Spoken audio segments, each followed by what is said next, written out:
This episode is brought to you by Tim Hortons. And if you feel something exciting in the air, that's because roll-up season is back. Jesse's got a roll, don't you, Jesse? Yeah, I got a bunch actually on the app, but I'm saving them for these moments. Ah, perfect. So now, first off, if you order ahead using the app, you get an extra roll. So yeah, that's a very important thing to know. I've been teaching people about this.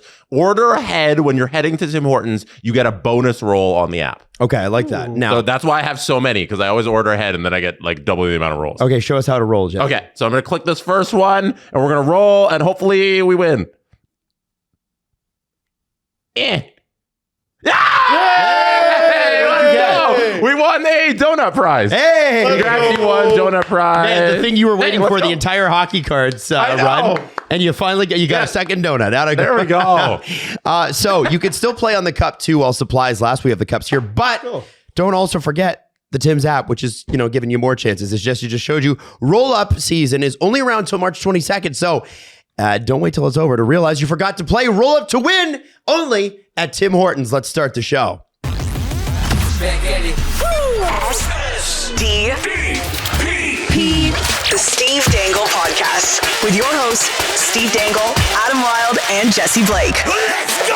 All right, let me ask you something. Waking up this morning, do you want to work for the Leafs organization or the Kings organization? Let me run you through the stats first before you answer your question. That's a deceptively tough one.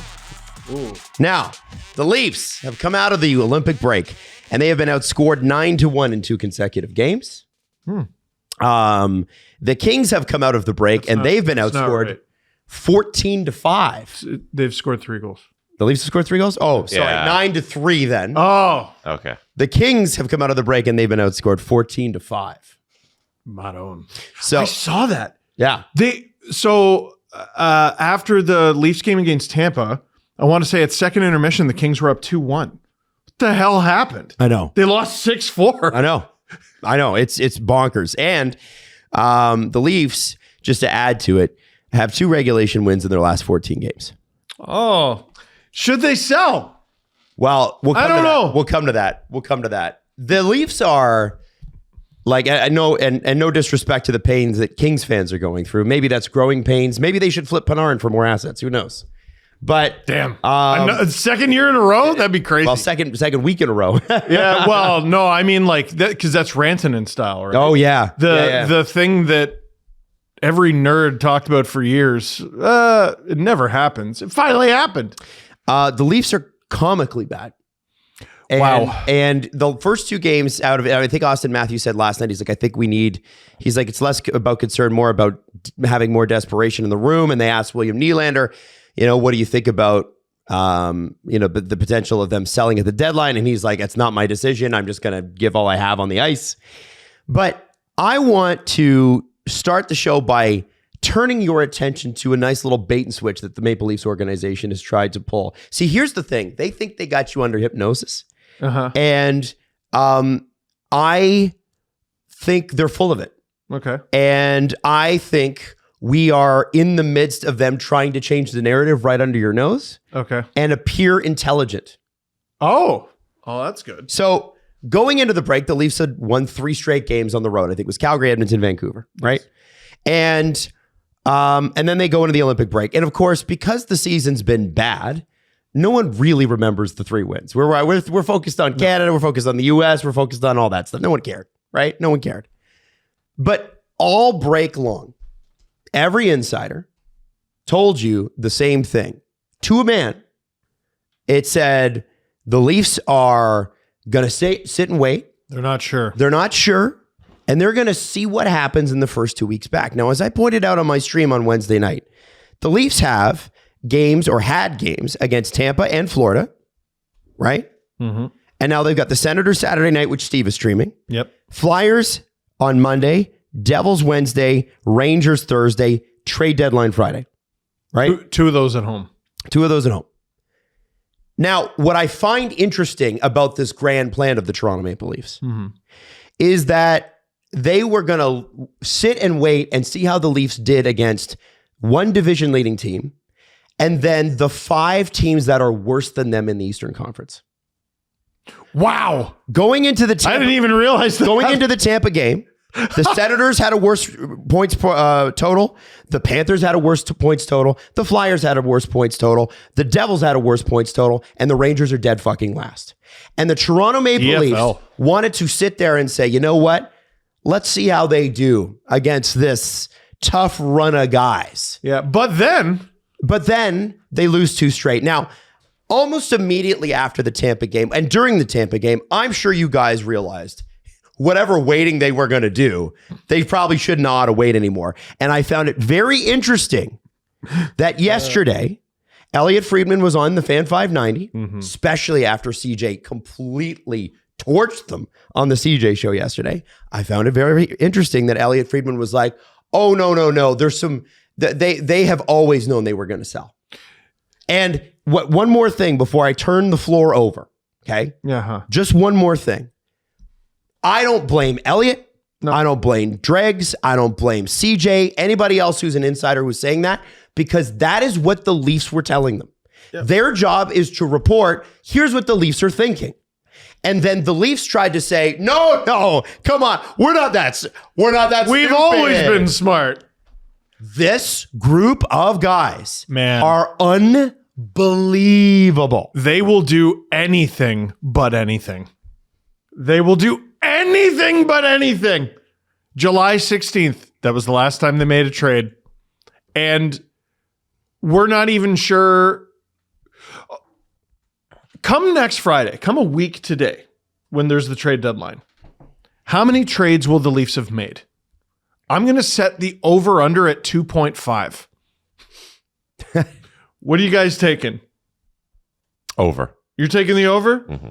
I love that Jesse's got faith. I'm going to say under. I pray it's over. It's going to be Matthias Michelli. It's feeling under. They're going to re-sign Bobby McMahon. They're going to say, but Oliver Ekman-Larsson had a 16-team no trade and he really wants to be here. And I get that. I think that's great that OEL wants to be here. I want him here if they're good. He might be the only Leaf. Like, back there. Anyway. Yeah. Dude, it's we'll talk about rough right now. It is rough right now. I just think we need to just call it like it is, straight up.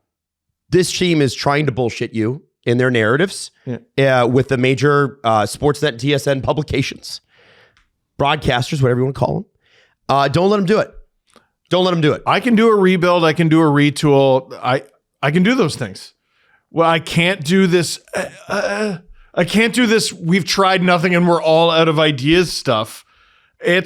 We've said it for years. We've said it for over a decade on this show. The worst teams in the league are the teams who have no idea what they are. The Leafs have absolutely no clue what they are. No clue. And I don't even, let me tell you something just from an entertainment standpoint. I don't care if it makes them better or worse. Fire Craig Berube. Holy crap, I can't watch this anymore. I can't. He's a disciplinarian and he demands the style is the worst. Oh my God. It put me in the hospital. Yeah. This style of hockey put me in the hospital. Well, it gave you the ulcer that we're going to talk about. It did. But I saw a thing in the New York Times about how stress doesn't affect ulcers. Oh, well, then Myth. Does it affect shingles? I don't know about shingles. You've had quite the year health-wise. Shingles on your wiener, and then it wasn't on my wiener. What are you talking about? How dare you? The case of the wiener shingles. You can't make that part up. Well, it's in the air. That's aggressive. It was perilously close. That's aggressive.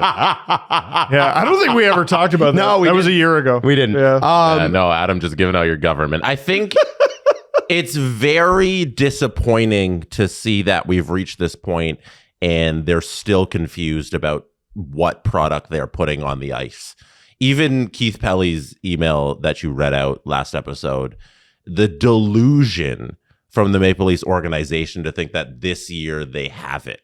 You watch them against Tampa and you're like, one of the strengths I thought coming into the season was going to be their defense. You're bringing back the same essentially 7 guys that you had last year. I think that continuity would have been good for them. Of course, injuries happen. You have Tanev, but nobody on that back end knows how to play defense. No. It's egregious. No. And Not even OEL, by the way. no, he tries though. He was out there in the Florida game looking like he's trying to get traded because he's doing everything on the offensive side. Yeah. He kept joining in the rush. He kept trying to take shots in the middle of the slot. I'm like, what are you doing there? Oh, he's trying to pump his own trade value and get out of this stupid town. Because I don't understand how the GM of this team, and I'm so disappointed. I had high hopes for Brad Treliving. Yeah, no. Me too. What a complete... And Keith Pelly and Craig Berube and everybody running this team is confused at what they're watching because we're watching the same thing. Yep. And we can see how porous this team has been outside of firing Mark Savard and getting hot for a week and a half.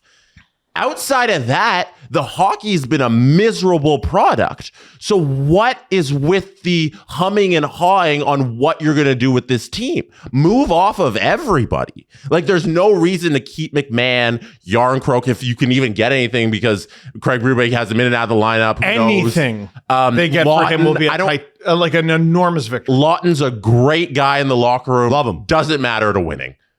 The locker room part doesn't matter this year to winning. What's going to help you win with this team currently? What's going to help you win going forward? Because this year you're not winning. Is moving Lawton, and if he wants to be a Leaf, he can come back. I would like McMahon back. I would like At how Lawton much back. money? Yeah, Come on. McMahon. Both of them. Frankly, I'm concerned about the cap hit. They're going to be combined $10 million. I like having both of those players on my team. Yeah. But where they're currently at, you got to trade them. No, it needs a real reset here on just all of the extra pieces. Like, okay, you're going to keep Auston. You're going to keep everybody you have to. I'm even open to the idea if the Adam Fox's miserable stuff. I got that. If you flip Nylander for Adam Fox, I'd take it. In a heartbeat. I'd take it at this point. Of all people, that's the CEO of Nylander. I know. I know. I have every share of the Nylander stock, and if they want me to dump right now because it's fallen, I might do it. Wow. You can convince me that bringing in Adam Fox and then 4 other D is a good reset for this organization. Man, you're going to get subtweeted so hard. So many pro Nylander people who just feel like you've betrayed them. I'm on their team. No, but you're not anymore. I watched the Toronto Maple Leafs, and I know that this current regime can't win. Can I also throw something else into the pot? About, first up, we talk about the narrative switch that the Leafs are trying to pull. Mm-hmm. And again, they use their conduits, the insiders. The insider's job is to say, here's what I'm hearing. Mm-hmm. So I never get mad at the insiders. I go, what are they saying? Now, if you're carrying water for somebody, got a problem with that. Yeah. But if you're relaying the information that the organization doesn't want to say publicly, fine. Now, in 2 days, it will be a full calendar month. Because, actually, technically tomorrow the month has ended, but it'll be a full calendar month in terms of actual days since Easton Cowan has played a professional That's hockey unjustifiable. game. And let me say this. I said, I tweeted this online yesterday, and somebody was like, yeah, but his Corsi is like 40%. I'm like, play him with the Marlies. Marlies! I'm sorry, do they only have the NHL team? And this is something that Anthony Petrelli's talked about and a few other people. And they've said what's been shocking about the Leafs this year is their inability to use anybody from the AHL, move anybody back to the AHL. It's not only do they not make trades, they don't call up or send down. Mm-hmm. They don't do anything. I got to know what it's like in the Marlies locker room. I hope it's good. I think that's important. Well, yeah, but imagine how demoralizing that is. Yeah. You're sitting there jacked for the trade deadline, probably. Yep. Hey, man, maybe a bunch of guys get traded and I finally get called up. Jacob Quillen has absolutely played well enough for some ice time on this garbage team. Bo Grew has absolutely played well enough for ice time on this garbage team. Will Villeneuve has absolutely played well enough for ice time on this garbage team. And you could probably throw some other guys in there too. A lot of people have been begging for Pizzetta all season long. He's been hurt. I just love his vibes. I do too. Well, and he gives a damn. And the reason that they're not doing that stuff is because they have an old roster that is, you can't send down unless they can clear waivers. Like Easton Cowan is the only member of the roster who can be sent down without clearing waivers. Yeah. So Brad Treliving has walked himself into a corner where he's risking losing players. He clearly doesn't want to lose because he loves this team for some reason. And Easton Cowan is the only one he can send down, and he's still not even doing that. Yeah. So it's his own fault for the situation he's in, and he's doing nothing to get off of that. The only thing I can think of that even half justifies what they're doing with Cowan is the off-ice training they have him doing is like Goku levels of cryo chambers hooked up to the gas mask, whatever, and they're feeding him senzu beans and stuff. That's the only justification. Can I tell you that that's not happening? That's definitely not happening. So have him play. Have the player who you want to be prodigious at hockey playing play hockey games. It's insane you have to say this. No faith. Let me tell you, I have no faith in said this morning. Anything they're doing. On the Cowan thing, he's like, well, I think that they've probably told him, listen, after the trade deadline, you're going to play every game. Hey, how about you play some games before? That can be, both can happen. Both can be true. What? So you're showcasing Yarncroke? Oh, no, he was scratched yesterday. What are you doing? Yeah. What are you doing? BetMGM is an official sports betting partner of the National Hockey League and is everything for your action on the ice. Hockey fans in Canada, you can place some live bets. And here's my question for you. Saturday night, Leafs and Sens. Okay? Neither has had the season that they wanted, but all underlying numbers except for goaltending tell you that the Senators are a pretty damn good hockey team. Mm-hmm. Okay. How many goals do the Leafs get outscored by? So far, it's been 6 in the first 2 games combined. I think the Leafs win Saturday. No. Okay. Jesse's right. And here's why. Because the sky's falling right now. Yeah. And that's how it works. They just when you thought you were out, they pull you back in. Maybe we shouldn't sell at the deadline. Leafs 4-3. And generally this season, to be fair to the stats, they have been a very good home team. Yeah, that's true. I think they're 16, 9, and 5 at home, which isn't too bad. All right, well, place your bets accordingly. Download the BetMGM app today for terms and conditions. 19 plus to wager. Ontario only. Please play responsibly. If you have any questions or concerns about your gambling or somebody close to you, please contact Connects Ontario at 1-866-531-2600 to speak to an advisor free of charge. BetMGM operates pursuant to an operating agreement with iGaming Ontario. It's shocking because, CJ talked about the note. And our conversation about the note to the season ticket holders was that it was more about the pricing elements than anything. Sure. But we did kind of laugh at the fact, well, it's been a seasons of ups and downs. And it's raining, said the CEO of Pissing on You. CJ said,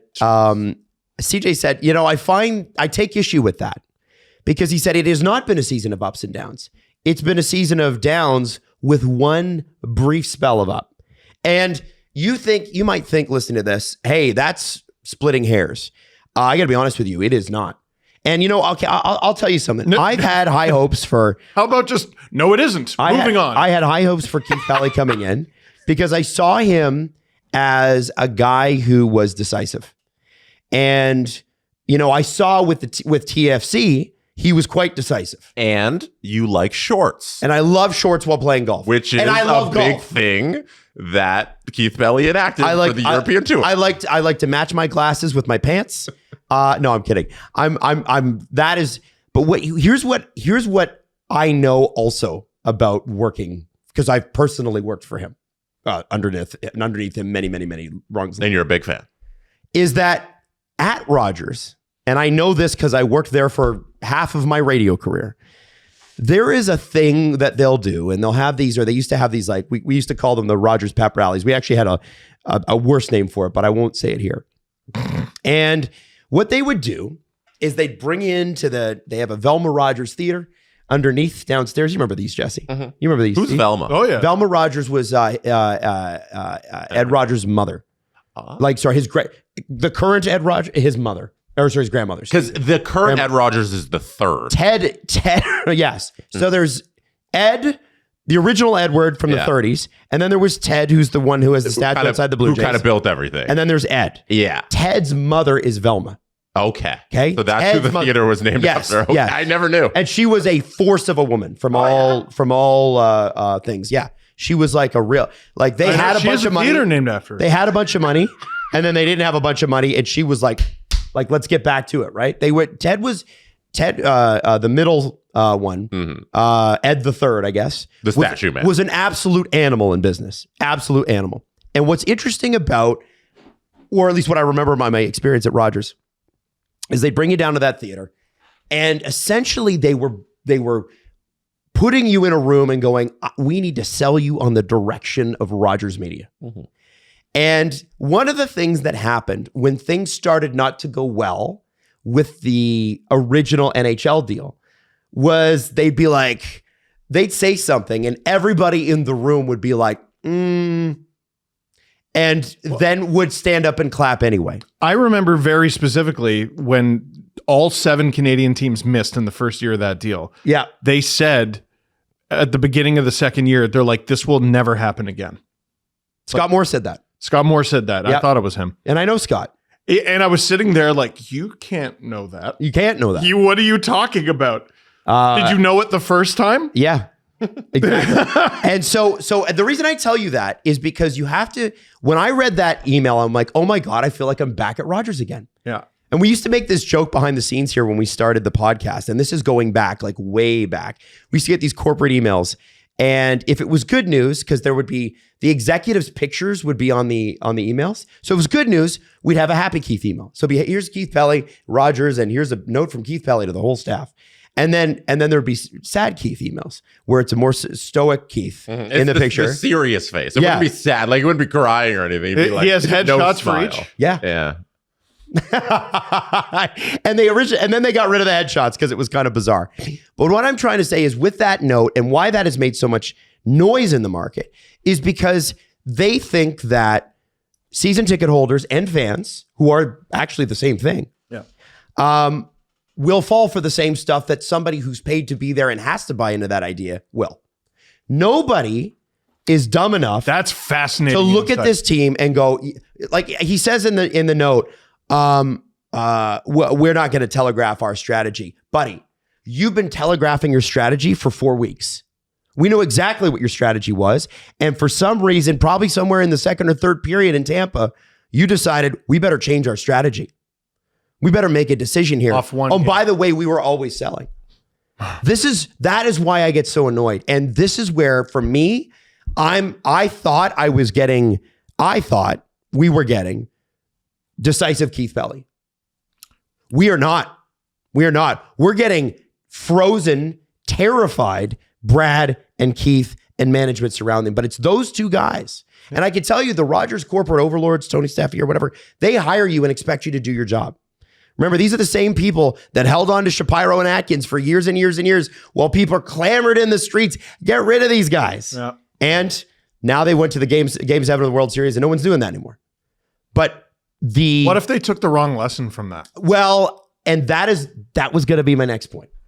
Steve, you might be more along this track with me, but I'm a little concerned about the entire future of the franchise now that Rogers owns it and Bell's not there, and they're going to push Larry Tannenbaum out when they eventually complete the lawyers doing the other, what does he own, 25% of that MLSE deal. No.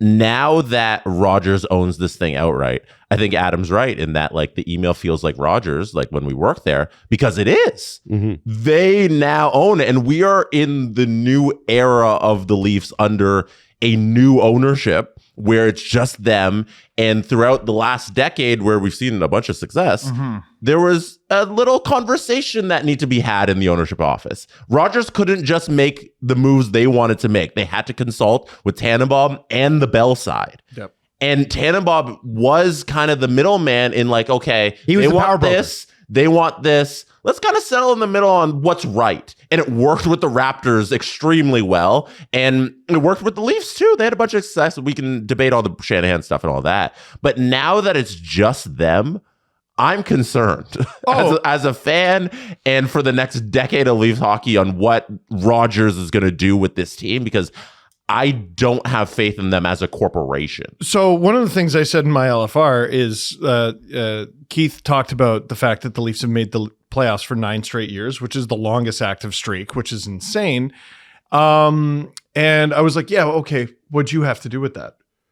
right?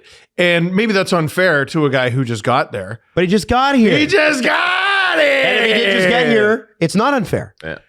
He didn't. It's been a couple years now, and also the direction is awful. Yeah. What are you, a classic rock band? Look at all the great albums we used to sell. What are you fucking talking about? Okay, it's about right now, and it's about season ticket renewals for next season. And you're like, hey guys, listen. Just because we have fallen off of every hill that we've been faced with this season doesn't mean you shouldn't renew next year with an option for the 42nd game. Thank you very much. And we made the playoffs 9 years in a row. So what? If only it was Sports, like a classic rock band. It's Play Doug Gilmour. You can't do that. Play Wendell. Play Wendell. Yeah. Can't do that. I would settle for playing Kenny Johnson at this point. Like, it's a brief song. It's a crazy thing that it's like, well, we're very proud of 9 years in the playoffs.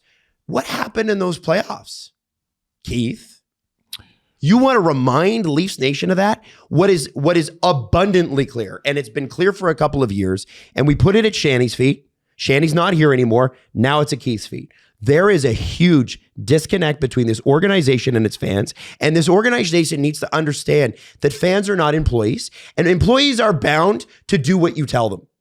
Right? They are bound to go, well, that's the company vision. And even though I don't agree with it, I am paid to execute the company vision.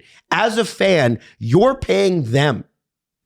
You're the one paying for access to the arena. You're the one paying for the access to wear blue and white and have your favorite player's name on the back. You're the one who's paying the Sportsnet subscription, which is outrageous and is going up big time over the next couple of years to watch all the games. You're telling me they're going to talk to me like I'm an employee? How about we just level with each other? These are some of the most educated hockey fans on earth. If you think you can corporate bullshit your way through this, you're out of your fucking mind. And they're not happy. These fans are not happy because they have no reason to be. Why should I be happy as a Leafs fan right now? Yeah. Now, we got trade deadline a week from now. And I will tell you this. If they go out, and Jesse's got faith, and I love Jesse for that, because I feel my gut, and then I hear Jesse's gut, and I'm like, all right, I'll trust Jesse's gut. Oh, for me, if they don't make... If they don't. Go ahead. If they do, then I will applaud them. Sure. And that's the thing with the internet. So funny. It's like, well, you said this a week ago. Well, I was presented with new information. If I am presented with information July that there is a direction for this team, that there's a reason to hope here, because I'm looking at it right now and I'm trying to find what brand you are, what you stand for, your style of play, the talent coming up. I don't see any of it. I don't see any of it outside of the big stars. And if you tell me if I see in a week's time, they're selling with the intention of not only adding a longer term piece eventually that's going to be a major part of their top 6 or their top 4 on D, if I see that, I will listen. But right now, the only thing that we have is the evidence before our eyes, which is they haven't made a trade since July 16th. Now, I want to talk a little bit about the last couple of games. We were sold a raw bill of goods with Morgan Rielly. There's no question about it. The stories about, well, he worked out and he's in great shape and whatever. Guys, I like Morgan Rielly as a human being more than I think I've liked any Toronto Maple Leaf. This is a good, solid person. He's awesome. Who is quite skilled as well. He's a great dude. This system, whatever's happening, what do you mean he's out there on the penalty kill, Craig? What are you doing? I mean, I had some hope in practice the other day. They came out Wednesday with the Lions right after we finished recording, and they had him on the third pair with Benoit. I'm like, that makes sense. Did they play a shift? No, together? No, they went right back to the same shit that they do. Boy, and I'm trying to figure out. And you talk about Berube. We've talked about management. Jesse, Steve, what justification is Craig Berube giving you to keep this job beyond this season? Beyond the fact that, well, he's owed a lot of money, so there isn't any. He shouldn't be the coach a moment longer. Like, I don't know how you can watch those two games and not at least entertain the idea of maybe they should fire him now. You know what I mean? This is not typically the time of year you fire a coach. Maybe you fire him now. And I tell you what, if you're trying to make the playoffs, which they're surely they're not, but maybe they are. Maybe you fire him now. Guys, it's the most joyless, shitty hockey. Oh, They can't play it. It's a they horrific can't or product. won't. It's a horrific product. It's a horrific product. If you're going to lose, be at least exciting. I keep going back to the 2016-17 Leafs, which I think is a team that most people in this fan base would call the best, the most fun they've had with a team over the last 10 years. You know how many games, how many leads they blew in the third period, how many stupid goals they gave up, How thin they were on defense. how thin they were, how many dumb little mistakes, how fun. They were fun. This team, it's almost every game this season. Other team kicks their ass. Score effects take over. It looks like they were in it. And the result is close. Yeah. Sometimes they come back. Sometimes they don't. Obviously, there were 2 empty netters last night. You could argue, okay, take those out. It's 3-1. You had the goalie pulled. They're always in like goalie pull territory, right? They're not close. I'm here to tell you they're not close. The shots were 16-6 after the first period. The shots after it was 3-0 were 16-3. You were not even kind of sort of a little bit in it. And like, you know, I love listening to different perspectives. And, you know, sometimes Jeff O'Neill just states the obvious as a player. After getting killed by Tampa, ew. I added the ew, not Jeff, but ew. After that, the social contract or whatever it is no, you're not going to win every game. Sometimes you are going to get your ass kicked. But the night or the next game after you get your ass kicked, you at least come out of the gate hot. Ew. Joyless. The urgency. How many, like Jesse, you've been at nearly all the home games this season, right? Mm-hmm. How many times has there been a conversation that included something to do with, you know, how do you explain the lack of urgency? The lack of urgency? It's nearly every game. Ew! Yeah. Whenever they lose, it's because they don't show up for the first 20 minutes of the game, and all of a sudden they're down and they're fighting it, and then the last 40 minutes looks all right. But that's not how you play hockey at all. If you're trying to win the game, you have to play the entire game. It's almost March, and I don't have deep analysis left. I only have ew. You very clearly either don't care or can't do it. And they always go, well, of course we friggin' care. Well, then you can't do it. Yeah, and I think you've landed on the right thing. It's that it's a can't do issue. Yes, it's they're not capable of doing that and competing with these teams, especially a team like Tampa, who is just so good this season, and like Vasilevsky's playing at the top of his game, and you see Toronto go up against them, and it should be. What? It should have been 4 goals allowed in the first period. If they don't have they're too called back. The best video crew in the world. So the video crew has as many goals over the last 2 games as the Leafs. Yeah. They have 3 goals disallowed. The Leafs have scored 3 goals, 2 by John Tavares, and they have allowed 10, which is actually 7, or 7, which is actually 10. And it's 1 5-on-5 goal from the Leafs. Were 2 of those on the power play? Tavares had a power play goal for sure. Yeah. I'm not sure. Yeah, I'm not sure. It's definitely not all 3. And like, what was the score when they scored that power play goal? Right. Like, so, and then, one's the empty net. Oh, so it's not, so even if you count 5-on-5 goals, right, it's 1. Like, there were, I don't think did they make it 2-1 against Tampa? Or no, it was 3-0 and then they made it 3-1, I think. They got 2 goals. Remember the weird one that they shot on Vasi that went through? Yeah, the Matt Nyes one. No, Yeah, they did. Maybe that was the 5-on-5 one. Or no, I don't know. No, because the goalie came out there. Anyways, Yeah, that's both irrelevant. games Honestly, they were getting killed. Does it matter? Who cares? They were getting killed. Yeah, the thing is they don't start on time. They don't have answers for it. Like you every single time in those scrums they're asked about it. It's like, okay, where do you get that urgency from? Why couldn't you guys get ready in that first period? What happened there? And Berube doesn't have answers because he's watching his guys. He's not telling them don't show up for the first period. Right. He's all right.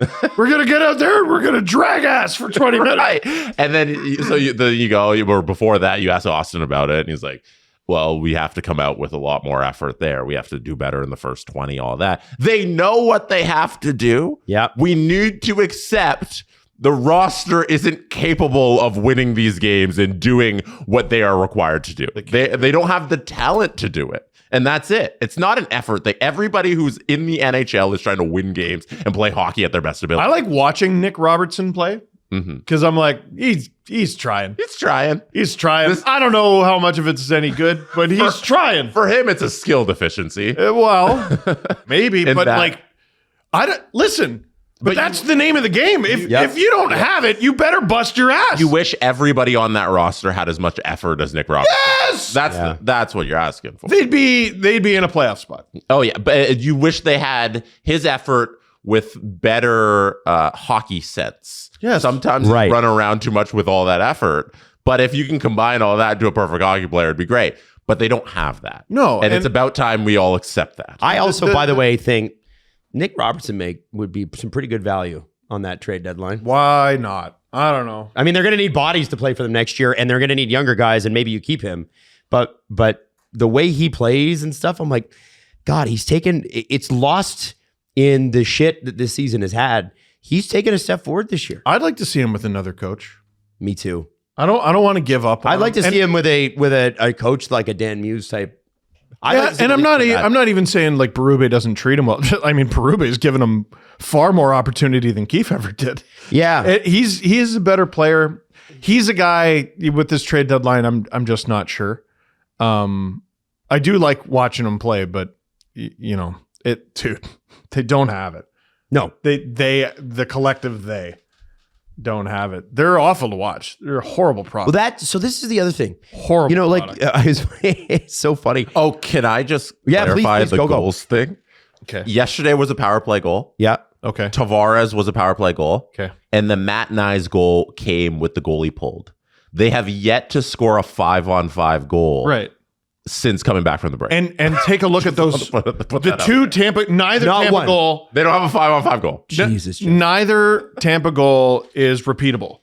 No. The Nyes goal, you're going to catch Vasilevsky off guard like that once a month. Yeah. Maybe. Once a season. And Tavares' goal, you know why that's not repeatable? Tampa hit the post with a 3-on-1 on an empty net.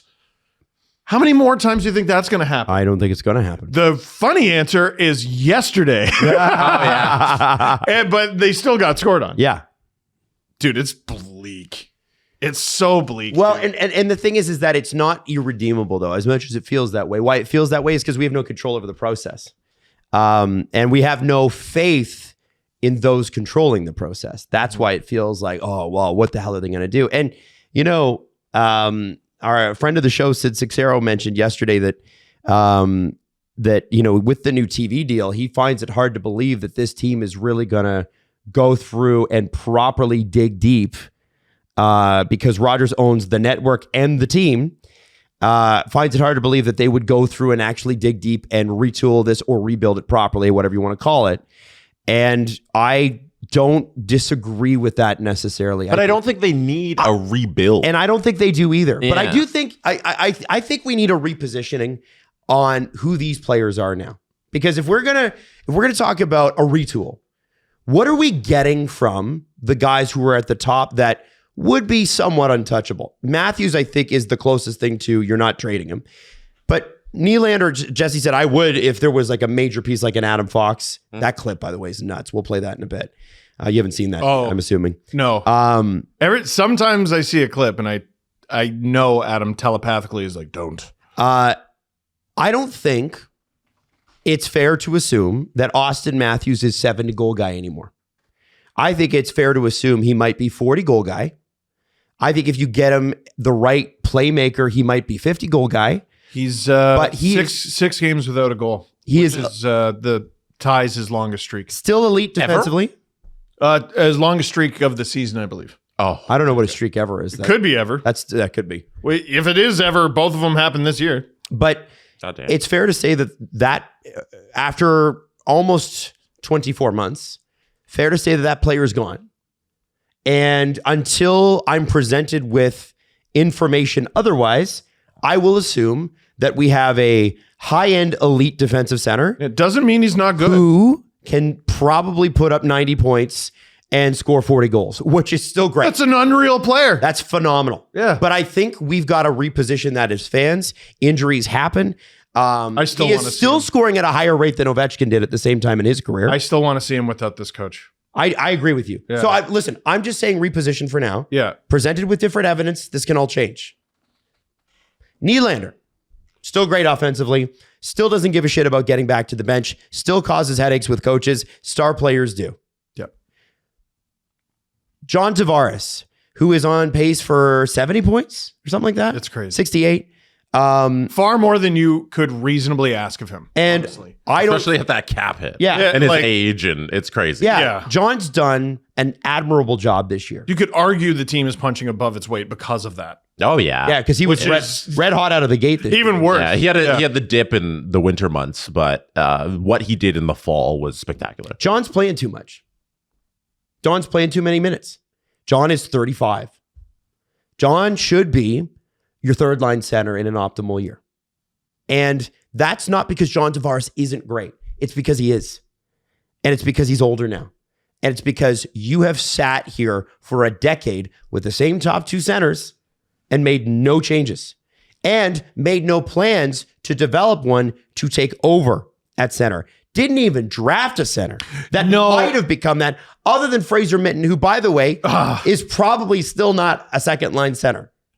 Probably not. Maybe not on this team, but that is, we gave Dubas his flowers last show, but like that, and it wasn't just him, but was such a glaring omission from that era of the Leafs.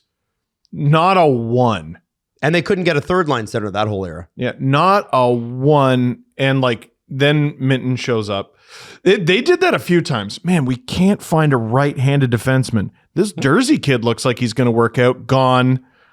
Man, we can't I don't get regret a the Jake center. Muzzin trade, especially if he hadn't gotten hurt. No, but You also like don't- they wanted that guy. They found that guy. They drafted that Yeah. guy. They got rid of that guy. Yep. Where's the patience just to sit on your asset and maybe develop them into what you need? And then maybe if you have Jersey as opposed to Muzzin, the cap works out a little better, because you have so much cap tied up to the core and things are different. Yeah. Like, Also, Jersey's just a really good guy. Steve, what would you do if you were a time traveler? I would go back to that Leafs Penguins game from April 2017 and cut all of Connor Brown's sticks with a saw so that he never scores the go-ahead goal and they miss the playoffs, because it might have actually been the worst thing to possibly happen to the franchise, because they just started spending assets like drunken sailors and never really.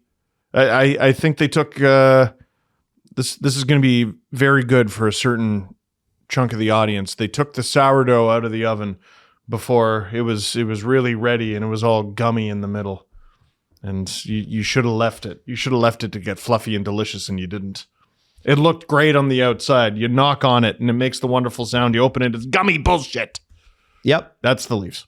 It's going to be very, very interesting to see what happens. A week from now, we'll be doing our STPN trade deadline special. And that is just us pumping out videos all day. And then we'll have a live stream at the end of the day, as we always do. I am very curious about what kind of, like this trade deadline makes or breaks this group, this management group. There's no other way to look at it. I think they should be done regardless. Yes. I don't care. If they manage to trade Calle Yarncroke for Connor McDavid at this trade deadline, I still think you move off of it. It's a fair return. I don't know what I think so. I don't know what they could do in the next 7 days to save their jobs. I think Brandon Pridham can be the interim for whenever. I think and maybe give him the job. You do as good of a job as you can because that's what you're paid to do. And then, okay, bye. Bye. Thanks, Craig. Thanks, Brad. Let's reset. Thank you. That's enough. Auston Matthews, by the way, longest goalless drought was in his rookie season. He went 13 games without a goal. Wow, and he still got 40. Good for him. That's nuts. Yeah, That's that's cool. fairly early in the season in his rookie year. But he hasn't had a streak longer in that sense. So Now, Wow. Really impressive. there's been a lot said about Auston in the last few days, and I want to call something out quickly, very specifically, and then I also want to talk about Austin's role in this. Okay. Because first off, I'm begging the Toronto Star to have some standards. I cannot believe you published that article by that author. I cannot believe you let your newspaper be the personal blog of somebody so completely out of touch. What a ridiculous piece of non-journalist blather bullshit. I've never seen. I cannot believe that the sports editor there would have allowed that. They've made some good hires lately. Remember before Dave Poulin was brought into the Senators organization, they hired him when he was with TSN. Kyprios has done a good job there. They are obviously intelligent enough to know, but to bring Damian Cox in to post that just absolute nonsense. What a joke. I just want to say that. I need to say that. We don't usually do that. Steve and Jesse didn't know I was going to do that. I own that. That was fucking insane. And to use a newspaper with a 100-year history like the Toronto Star has, 100 plus, as your personal Substack, go fuck yourself. Are you kidding me? And you know what's funny? People will say, "Oh, they do that for the clicks. They do that for the clicks." It's behind a paywall, and I don't think all you did was screen cap the headline and share it. Yeah, and by the way, let me throw That's this all at you you. did. Let me throw this at you. Those types of articles do not drive subscriptions, which is what the Toronto Star wants. They don't want your clicks, they want your subscription. And they want to make it painful for you when you want to cancel your subscription, like they did for me a couple years ago when I had to sit on the phone for 3 hours to cancel my subscription. If you want Painful. someone to subscribe, you give them the good shit. That's why Kipper would drive subscriptions. That nonsense, there's no room for it anymore. Just an absolutely ridiculous thing to say. Now, one thing I will say do we about get to Austin- weigh in it? Or no? Oh yeah, please. Oh, sorry. Yeah, Oh, go ahead. I don't know. People just kept going, see the Toronto media, and I wanted to be like, it's Damian Cox. The Toronto media, what is this, 2005? No, it isn't. Sorry, Jess, go I ahead. thought it did such a disservice to everybody else trying to cover hockey. It's because it gave people who want to dump on people in Toronto something to point at. They said, hey, look at this crazy thing that the Toronto media is writing, and we're all cast in that light. And there's never going to be a clarification. Yeah, but those people will always find what they're looking for. But this one was They're correct. right though. on Oh, this yeah. one. This one was correct. But Yes. it's Damian Cox. Nobody But cares. Steve, it does. Nobody It's cares. about the screen cap of the headline and being like, look at what they're doing to the people who play for the team in their hometown. Yeah, I and that's why Damian Cox, he did such a disservice to like all of his work. We're essentially like coworkers as in doing the same thing in the same business. Is we're all in the Toronto media working together. Peers at best. Peers is a much better word. Thank you. Him doing that to his peers is so evil of him, and it's terrible. Well, It was disgusting. I believe that he believes that, but I also believe that somebody with such malformed, half-hearted bullshit opinions ought to be edited out by a sports editor. Yeah, That's what they're there for. Where are the people above him to tell him, no, you can't print this? Who is steering this ship? Unbelievable. And you know what? What do you guys if they think? want to reach out, I'm happy to have that conversation with you directly. Thrilled. I'd be happy to. You guys failed miserably on this. Cannot believe it. What do you guys think of Damian Cox? It's not what I think about Damian Cox. It's what I think about the editor. I'd like to hear Steve's thoughts. Well, sorry. The reason I'm always very concerned when I'm the third most worked up on the panel, but the reason is I see that name and my brain immediately just powers off and disregards. So I wasn't surprised it took off for the reasons that you mentioned. Like it gives people that ammo, but I was surprised because I was like, it's Damo spin, bro. Like who in the big 2026, who gives a damn? I didn't even know he was still writing. But I wonder how many people understand that. That's why we're not saying- enough. You've worked in Toronto media for what, 15 years? Yeah. Oh, I've been getting dirty looks from him since 2009. Yeah, Like, I don't know if the average person who just sees that headline in a very credible newspaper understands that. No, that's me being too close to the painting, I guess. Yeah. Yeah. No, I so it's good to have the perspective Yeah. of that sucked. It's like, hey, to me, that was throwing Morgan Riley out on the PK. What exactly were you expecting? That's where my issue is not with Damien, because Damien's going to be Damien. My issue is with the guy that said, you know what? Put it in print. This is what we need. Insanity. Now, The article is not behind a paywall, by the way. Oh, it's not? I just tried to click it and read it, and you can. I read it on Twitter. Yeah, so there you go. So the other thing, but I do want to say this about Auston Matthews, okay? Because this is the role I think he plays. It's time for Auston to go to management and say, guys, we had the chat a couple weeks ago. If you guys sell, I'm good. I'm not going to leave. I'm not going to ask for a trade. And nor should he. They've given him 9 years in the playoffs. He's never had a moment, as Oiler fans and Avs fans and Florida fans and Tampa fans love to tell us, he's never had a moment like McKinnon or Draisaitl or McDavid or Kucherov or Stamkos or whatever, where he's taken the team on his back and willed them to victory. It's never happened. Never happened. Rantanen. Yeah. Rantanen, sure. Never happened. But we've given them the opportunities for that to happen. And there have been great moments, but not an overall like what Mikko Rantanen was like, say, last year for Dallas. You know what I'm talking about? Well, the kind of performance where like even the Avs are like, well, what do you even do? Yeah. Like, he scored like 3 goals a game. Like, what do you even do? Has never happened. Right. It didn't happen with Marner. Nylander's been the most consistent, but even he's never been able to pull that off. He's just been a good, consistent performer. Yeah. Yeah. The only moment you kind of give them is that Tampa series that they won. Yeah. Where Well, the one they 23 lost was the Game 5 winner. Yes. But the one they won, he goes 5 goals in the last 4 games. Yeah, including That's one great. in Game That's 6. great. Yeah. That's Yeah, one in a 2-1 series. game. Yeah. I'm talking about guys that have done it for several series, right? Totally. That's what a true superstar does. Hasn't happened. But Auston has the ability. We all know he does. It just hasn't happened.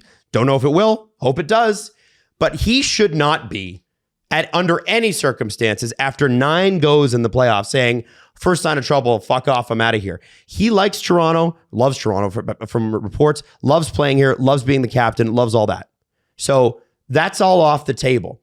Auston's role here, and he needs to sit at the table and look at these guys in the eyes and go, listen to me.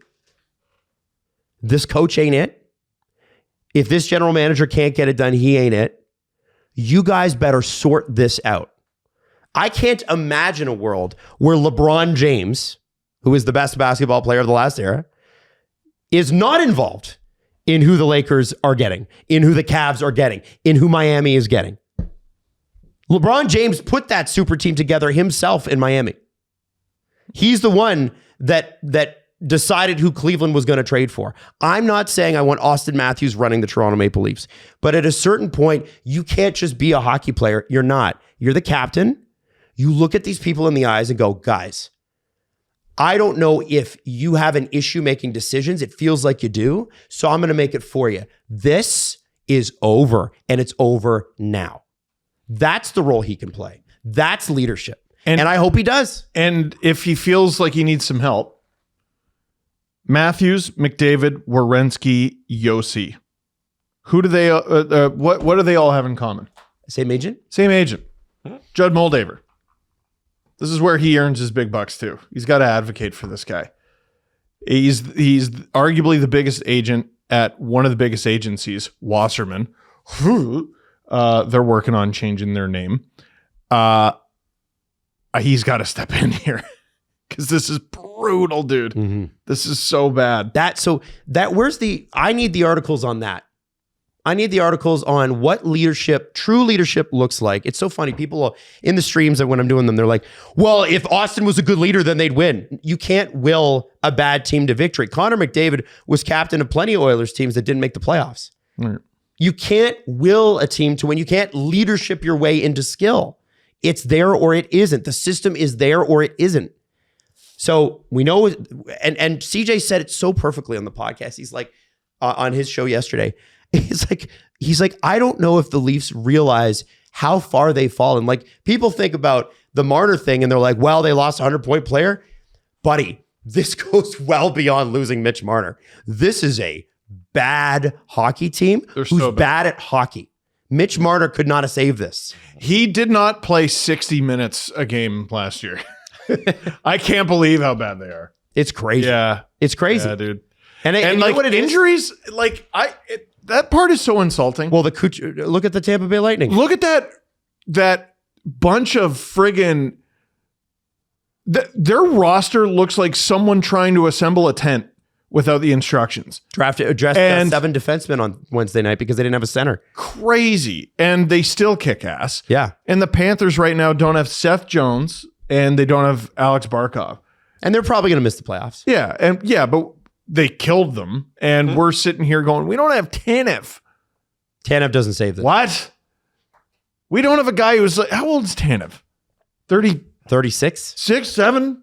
No. Chris Tanev is 36. What are we talking about?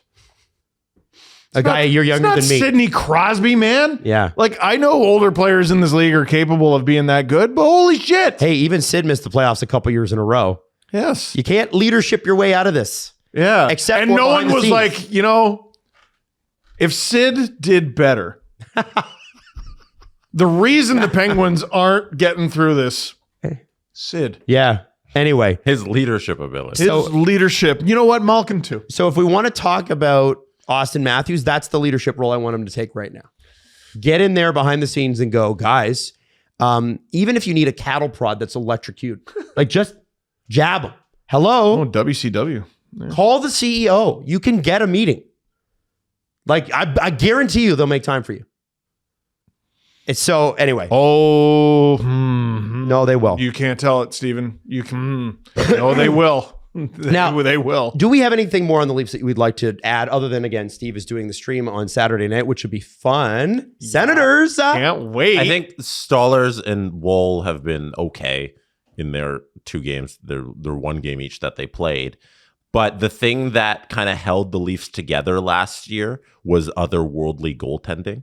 Yeah. And them not getting that throughout this entire season has really shown the flaws. And I think last year's team will probably have a lot of the same complaints we have about this year's team if the goaltending wasn't so great last year.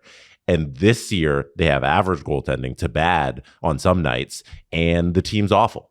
It feels like the decor at least gave them an opportunity to have good nights. You know, your goaltending's got to give you a chance to win. You got to give yourself a chance to have good goaltending. And I thought both those things happened last year. Not this year. Not even Is close. there a world where you try and look at trading either one of those players? Yep. Because you have Hildeby. Is that something you're trying to do in the next 7 days? I just don't know what they're worth. Or is that something you save till the offseason? Or this is next year, we have these 2 goaltenders? Oh, I think the Oilers listen.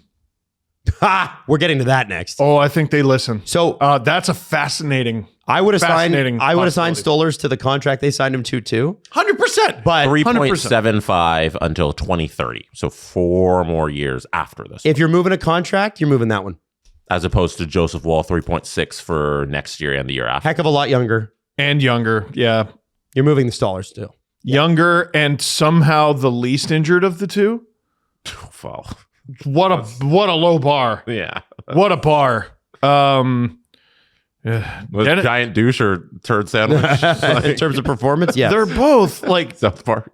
They were such an unbelievable tandem last year. But yeah, if you got to trade one, one's cheaper and younger and ligaments ever so slightly less splody. Steve walked in today wearing his very sexy Doer jeans that keep him cool with the Cool Max fibers that help regulate his temperature.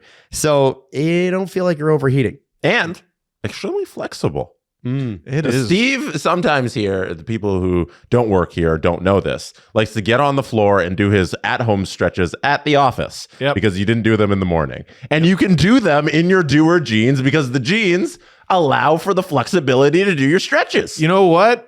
sometimes you don't want to do that in the office, but sometimes you just get down and do her. Yeah. Oh, that's stop. great. Boo. Right? Boo.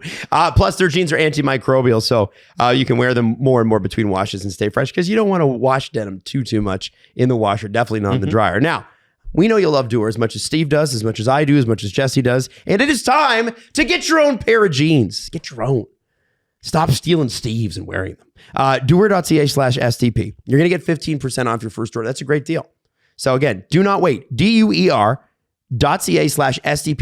15% off. Again, that's doer.ca/SDP. Seeing how Edmonton treats their goaltending situation, I think you could get something significant for Stollers.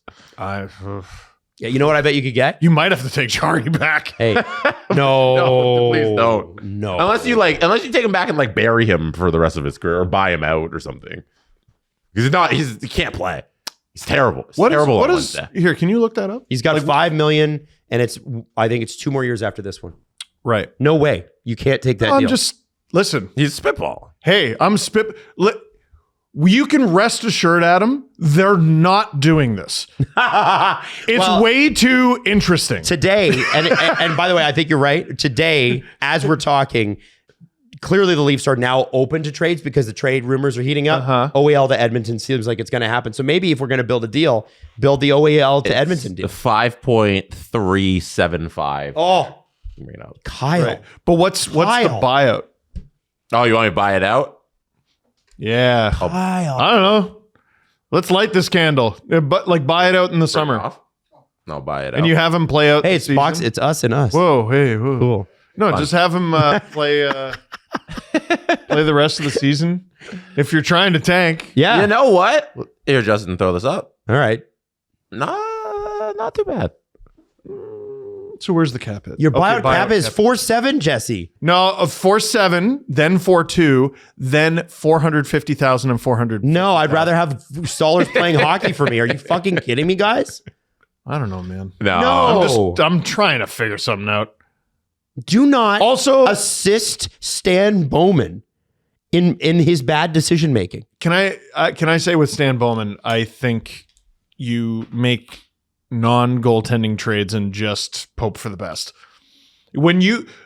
I don't think, I tried to emphasize this when they made that trade. I don't think you understand what a huge swing that actually is. Yeah.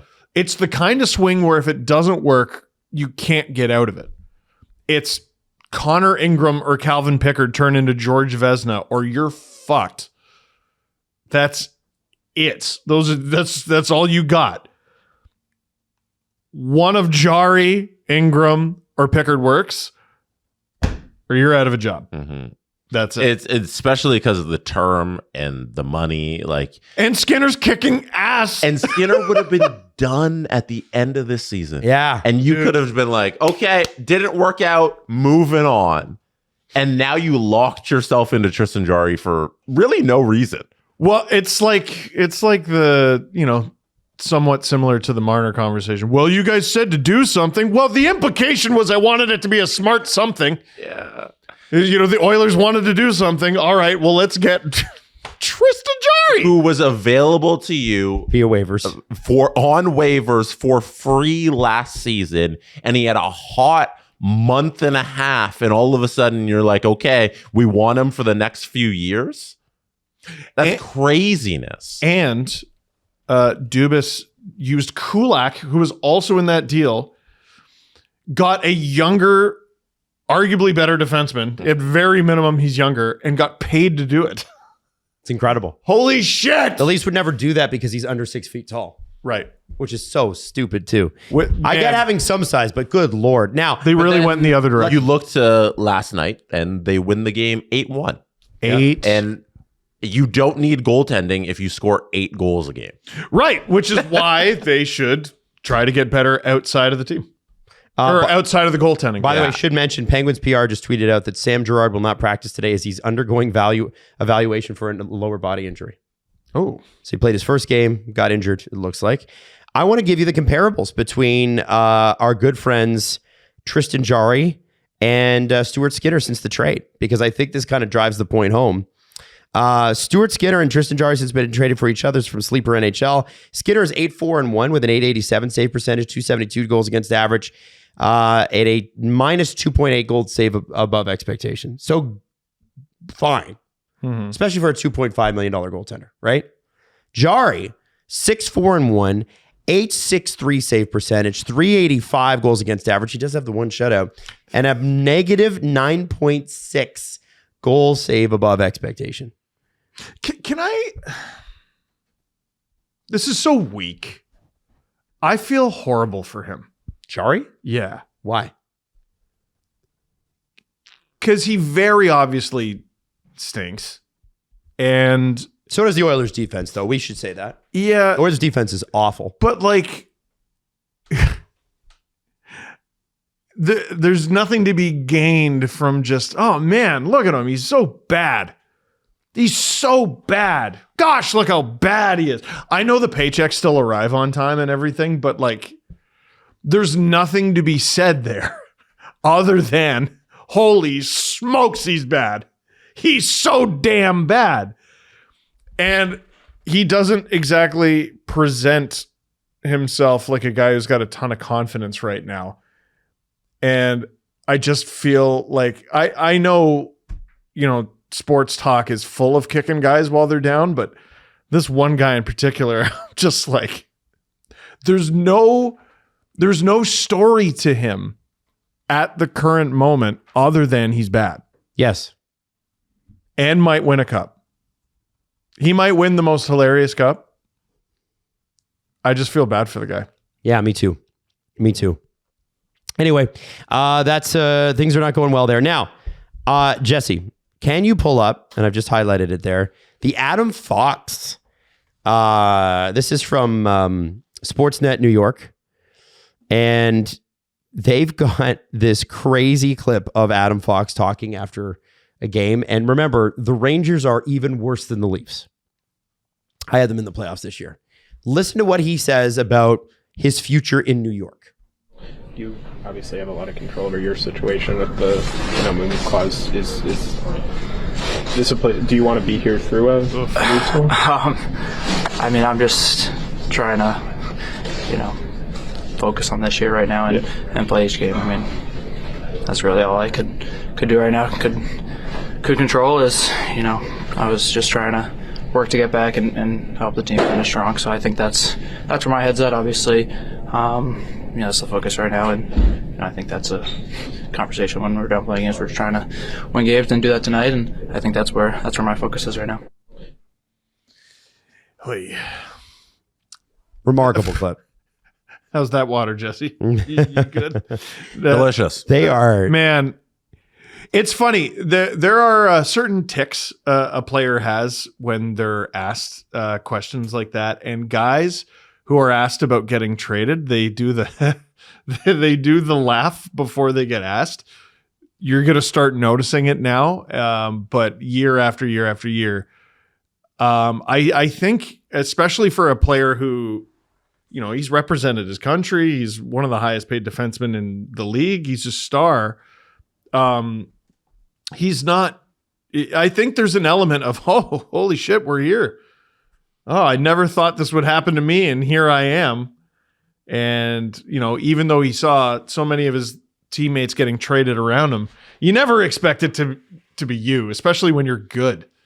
And he's had a pretty damn good season, at least offensively anyway. Boy, I'm still waiting. And yes, this is Rich coming from a Leafs fan, but it takes one to know one. I'm waiting for the first positive Ranger story of the season. They just get kicked. That's a good question, dude. Let's name up. Let's go through that. Like at least last year was like, hey, they got Will Borgen. He seems good, and they got him to extension. Well, and oh, okay, well, Trocheck and Miller won gold medals. Well, yeah, but not for the Rangers. That's not a Rangers story. and they came back. Even the trading Panarin thing, you could talk about the return they got or whatever, and some people loved it, some people hated it. I think it's fine enough. Liam Greitree seems like he's going to be a player. Yes, but it's disappointing because of the no movement clause. At best, you're arguing they did well given the circumstances, but no fan wants to care about that. Did my team do well or not? I like that player. He's our best player. Other than the goalie. He's our best player. What do we got for him? What do you mean not much? Right? We're still waiting for our first positive Ranger story. Damn. You're right. Like, you could probably point to, this guy's having a pretty good season. And, this rookie here. Oh. Guys. Rangers fans are hilarious about it, by the way. If watching Rangers Twitter, like they're very funny. Oh, like they're so sardonic. It's amazing. There's an art to being a fan of a team that's doing really bad.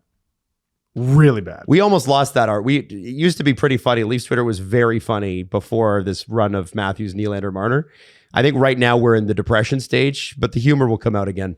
One day we'll get Oilers this will be fans. Funny. One day we'll get Oilers fans back. Yeah. It's missing. The Oilers being bad was part of the fabric of hockey Twitter, and we had it ripped away from us.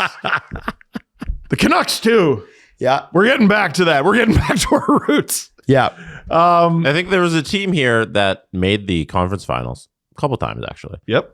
And Chris Drury saw that team, and he yard sailed it to the moon. And now we're in a place where he's tried to retool this organization every side and which way and get rid of guys and shuffle the decks and bring in everything. And it's just a disaster. And they have an opportunity here to get the first overall pick. Who knows how the ping pong balls are going to fall, but they're going to have the second best odds after Vancouver.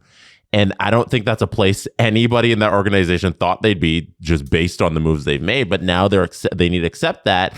And if you're another team, you might have an opportunity here to take a player who in his second year in the league won the Norris Trophy in Adam Fox, and in the 24 season finished second in Norris Trophy voting if it wasn't for Erik Karlsson's biggest joke of a Norris Trophy ever, where he put up 100 points on the Sharks and won the Norris Trophy year. Didn't make the playoffs. So Connor McDavid didn't get a Hart Trophy when he didn't make the playoffs, but Erik Karlsson got the Norris Trophy. Erik Karlsson's 100-point makes a ton Norris of sense. Trophy. Yeah. But Adam Fox became second that year, but whatever.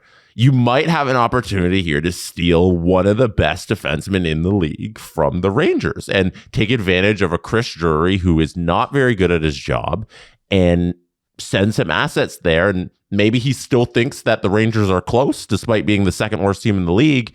And you can get Adam Fox. And if I'm another GM, if I'm the 31 other GMs, just like how Quinn Hughes should have been in the conversation for every team in the league, Adam Fox should be like on the corner of your whiteboard. Maybe we can send some assets there and get this guy. Man, I'm just looking. They have so much money locked up forever. For no reason, for a bad team. Yeah. Zibanejad is forever. Miller is forever. Lafreniere is forever. Even Trocheck has 2 years left after this one. It sounds the Igor contract's new, but you want that, I guess. Yeah, I think you want that one. Assuming he's healthy. Cooley is obviously, Radish, Carrick, Edstrom, Rempe all have a year left. Perreault has a year left. Laba has a year left. Like, they have nothing. The reason I'm pointing that out is they have nothing coming off the books, really. Yep. Now, maybe that's all right because the current trend is you get more for guys with term. Maybe that's good. Maybe they could be the belle of the ball. They have 2 first-round picks. But boy, again, who knows? Maybe by the end of next week, we get our first good Rangers story. I'm sure Rangers fans know more about it. And please tell me, maybe there have been some good things. Don't get micro about it though. Well, no, this guy got a hat trick on that. No, stop. We're talking about season-long stuff. Tell me about a week. You were in a good mood because of the Rangers for a week straight. Tell me about that. I don't think they've had that. The Leafs at least got that. We felt good for a week straight. Do you think Chris Drury can work in a front office again after his time is inevitably done in New York because everybody gets fired in New York? 1,000,000%. Yeah, what are you talking about? There's 10 guys working the NHL. The same is 10 he ever? guys. But They is wear he, different hats. Is he Pete Chiarelli? Is he ever a GM again? Does Pete Chiarelli not have a job right now? He's an AGM. Yeah, so What Adam's talking That'll work. about Leading is a front office. Chiarelli hasn't gotten a job Cirelli hasn't gotten a GM job, and John Ferguson Jr. is another guy who's been working in the NHL for the 20 years since he got canned by the Leafs, but still hasn't been a GM. So Chris Drury will have a job in hockey for as long as he wants. But will he lead a front office? That's a better question. Again, he's not that old. You don't see many guys get second opportunities to lead front offices unless they win. So I guess the answer is no, but he'll be around. The problem is, I'm trying to think of the teams Drury played for. Because, part of the reason you get the Rangers job is you played for the Rangers. Yarmo's doing a pretty good job in Buffalo so far. Do you join them? I don't know. It's bleak. It's bleak, man. I don't think the franchise turns around until you get rid of him. Wow. I think there's enough evidence to see that he does not have a good grasp on what he has in front of him. It's still good.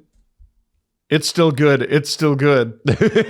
For 2 years, though. It's just a little airborne. It's still good. It's just a little Barclay Goodrow. It's still good. It's just a little Jacob Trouba. It's still good. Yeah. It's still good. And you took all that cap space and spent it on what exactly? You weren't able to add, right? I guess you needed it just to keep the goalie. You lost Keandre Miller, who, I don't know why there was a fire there. You're not good. You could use young players on your not good team. You sent him in division. There's so much. I don't get. The other New York team, by the way, is looking to add. They're apparently still willing to add to their top six. And last night, we knew it was going to happen, but it finally happened. A player who in 56 games in the OHL 2 years ago had 17 points, 3 of them goals, has 18 and is 18 years old. I can't believe it. At the NHL level 2 years later, 41 points. But the 18 is key because Matthew Schaefer passed Phil Housley for the most goals by an 18-year-old defenseman in league history. Phil Housley is one of the best defensemen to ever play hockey. It's still February. Yeah. It's nuts. But the next record he's chasing, most goals by a rookie defenseman in a season. So Matthew Schaefer currently sits at number 9 on the all-time list with 18 goals. The record is Brian Leetch with 23 goals in 68 games. Incredible. Crazy.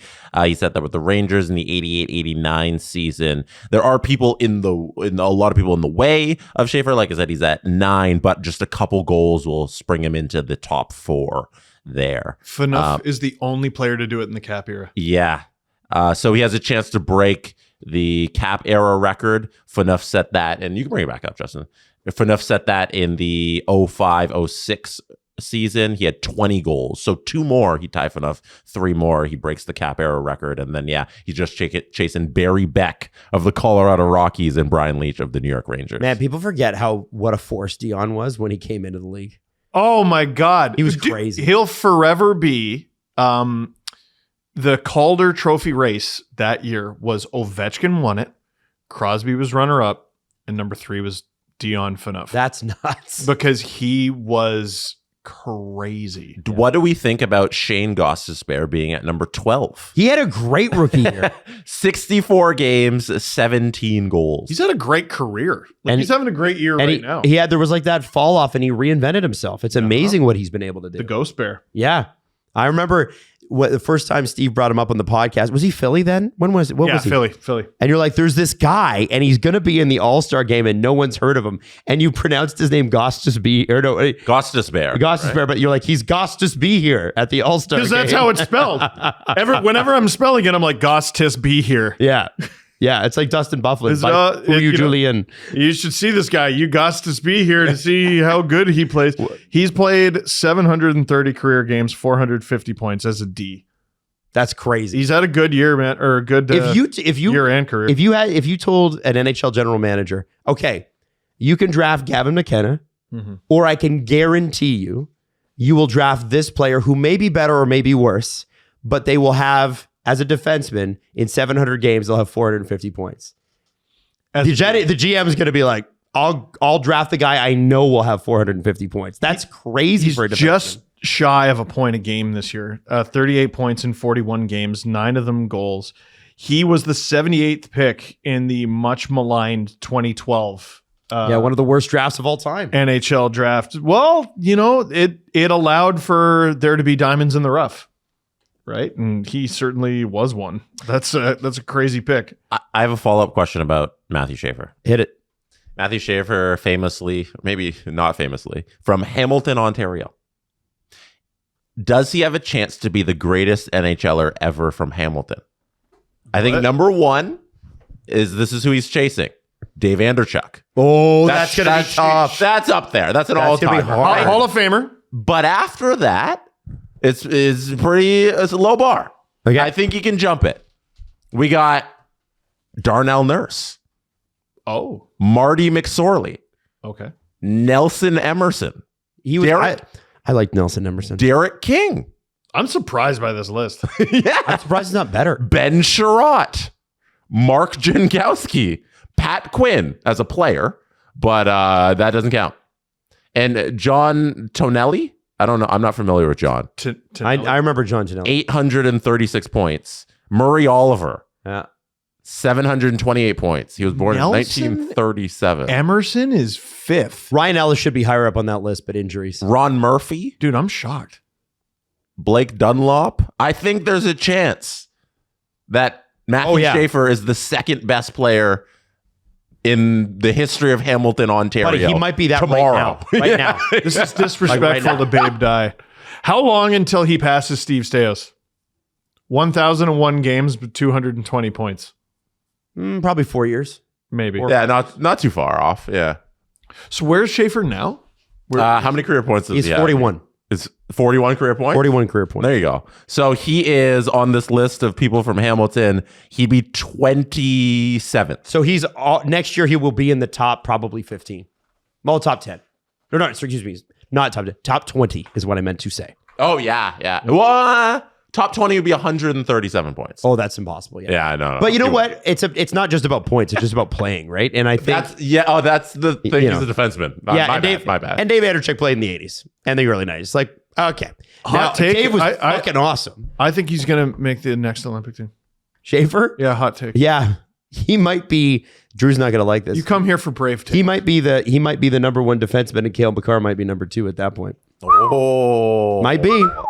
NHL moves fast. All right, starting your franchise today. Who do you want? Dave Anderchuk or Matthew Schaefer? Ooh. Anderchuk's too old. I go with Schaefer. Yeah. At their current ages. If Dave Schaefer. Anderchuk is able to play hockey in this era, because like you got to remember the way they played hockey back then is like I'm gonna slap this puck to you and then you slap it back. It's not now. These kids are so fucking talented. It's insane. Okay, you have to start your franchise the year that Anderchuk was a rookie. Or you start your franchise this year where Schaefer's a rookie. Which franchise you starting? Well, Anderchuk was with the Sabres. So Schaefer. You get to be the Leafs. Oh, okay. So this is a hypothetical. Yeah. Oh, Yeah. Wow, Is did you this just pick that up? hypothetical? You just picked that up, eh? All right. Wow. You know, it took several different variations of the same question for Steve to get. Hypothetical. Oh, my goodness. It wasn't the part where I said you could take him now at his age, I think or the part that you own an NHL team.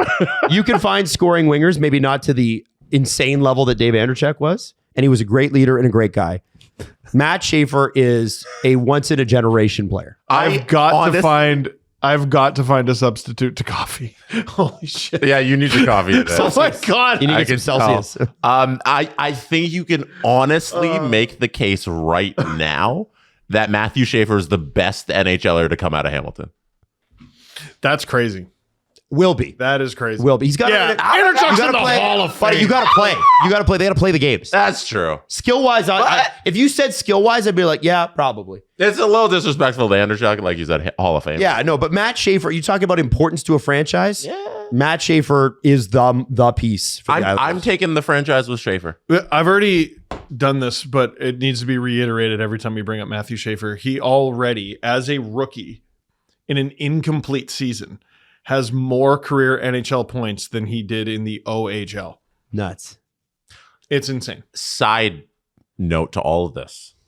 what does this do to the legacy of Lane Hudson, where he comes in, hot shot rookie defenseman, does the assist thing? A lot of people harping on the secondary assist. Sorry, you mean the second? Yeah, the secondary And then- assist merchant, Lane Hudson. Not even a year later, I guess a year later, Matthew Schaefer comes into the league and eats his lunch money No, as a better rookie defenseman. I can't wait Oh for no! Islanders and Habs fans just go "Brr," like get into those cartoon fight balls, the dust balls that are their Oh, just yeah. arms and legs kicking out for the next 10 years about it. I Who you can't wait. taking? But yeah, no. Hughes Makar that's so yesterday. We need Schaefer Hudson for no good reason. I'm honestly shocked it hasn't become a bigger storyline. That's because they haven't played in the playoffs yet. You just wait. Who are you taking? Franchise starting tomorrow. Oh Hudson, Schaefer. man, Hudson's so good. But yeah, I want Lane Hudson. oh, he's just you're playing on the Montreal side. You're Schaefer's doing this younger. again. He's younger So and breaking records. so is I know Hudson did too, but he did it older. You're asking me to split hairs between two extremely talented people. Yeah, I want it to so- be both. By the way, let me put that out there. Yeah, can we have both? Is that an option? Well, then give me Schaefer. That's not how your draft pick Then works. give me Schaefer. You're not Kyle Dubas trading your one pick for two picks. Lane Andy Hudson is Schaefer. pretty friggin' special Also, too. what Like if I I just, what's funny is how little he's been in the news this year, but he's got more than a point a game. Lane Hudson, Oh yeah. No, he's crazy. he's insane. That team. Oh my god. I'd like to hear from the people. The Canadians are gonna Hudson just versus wait. Schaefer. How could? By the way, how is Lane Hudson a second round pick? Yeah, that's egregious. That's the other thing I got to say is that like the Leafs are like, oh, we don't have first round picks. Buddy, Nyes was a second round pick. Lane Hudson's a second round pick. PK Subban was a second round pick. You could find great Yeah. talent. Nearly every Gostisbehere draft was a third rounder. Yes, he was. Nearly every draft has one player who everyone knew was going to be good, and he falls to the second round. And it's like, why did you do that? Why did everyone do that? DeBrincat, Yeah, Leafs Subban. I remember Subban. and Konechny too. He was at the very end of the first round. Okay, let me. Leafs could have picked him and didn't. I'm gonna find that out. No, Let's so see Steve's instead of getting Konechny, they got Sandin, who they turned into a first, who they turned into Cowan, who they're ruining. So I don't know. Would you rather have that or Konechny? 24th overall.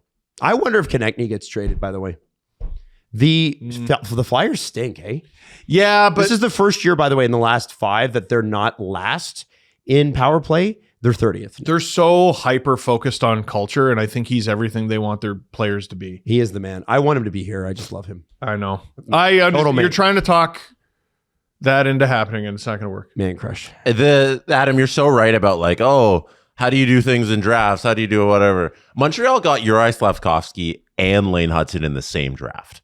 That's franchise changing. Yeah. Yeah. Like you're allowed to make really good picks of good players because they exist in the draft and they hit on both those guys, and look at them now. And Jesse, you could make the argument that Lane Hudson should have been the first overall pick and Slafkovsky should have been the whatever Lane Hudson was. If you want, you can. I think Lane Hudson's Sure. got more points than Slafkovsky this year. Like, I don't think. I don't know. I know.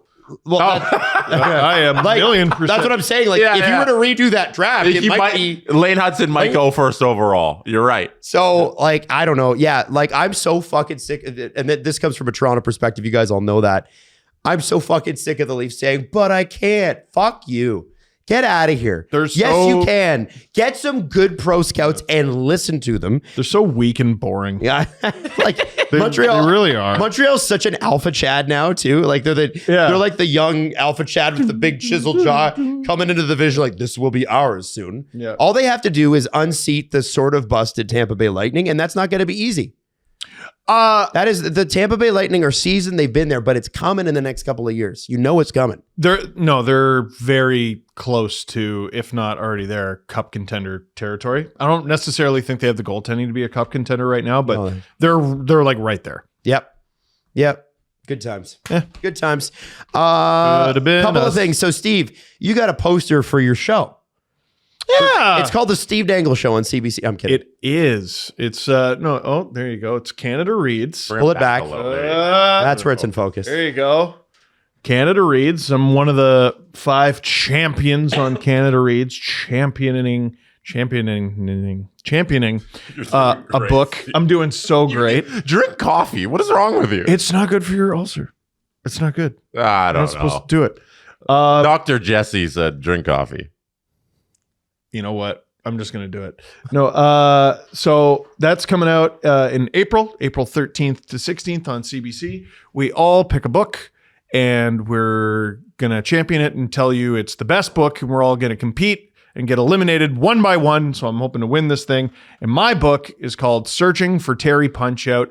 It is a short hockey fictional novel, which are very popular right now. This is actually the most popular one, and I highly recommend that you So go out and people get it. should read the book before the show comes out. Yeah, so here's what I got to Very do important and what everyone who watches and listens to the show is encouraged to do.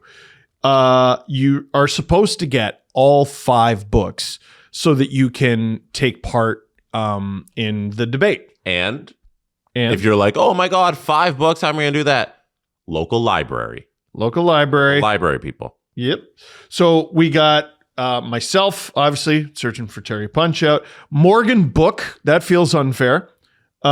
She's doing It's Different This Time by Josh Richard, who you know? Joss Richard. Joss Richard. Joss was my Josh Richards. is Josh the Richards. hockey- Josh My Richard. bad. right? Yeah, My noted, bad. noted Or like former Barstool NHL guy? TikToker, Josh Yeah, Richard. my bad. Joss was my producer on when I was working for the entertainment part of City TV back in the day with Breakfast Television. We did the Grammys together, along with our other producers, Cassandra and Marilee, who were amazing producers. And City TV doesn't have any of them employed anymore, which is bonkers to me. But Joss was like, even back then, there was something about her. She was super ambitious. I remember one day she just basically decided, all right, I'm going to the States now. And she just did.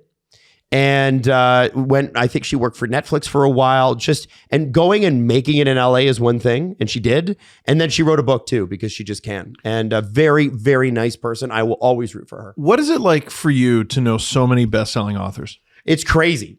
Standing next to gods. And Joss, what's crazy is she's the only one I know that hasn't written a story about the zoo. And I think it's such a hot, there's Wuthering Heights, like romance style novels, there's crime novels, and then there's zoo novels. And zoo novels, as we know, are the greatest novels. There. Two novels. Zoo novels. 100%. We also got Josh Dela Cruz. You might know him as Josh from Blue's Clues. He's also been on the Broadway production of Aladdin. He's doing Foe by Ian Reid. We have Tegan Quinn of Tegan and Sarah fame. She's doing The Cure for Drowning by Logan Paler. And Elmaya Tailfeathers, she's doing A Minor Chorus by Billy Ray Belcour. So we are your champions this year for Canada Reads. What's Morgan Book's real name? That's her real name.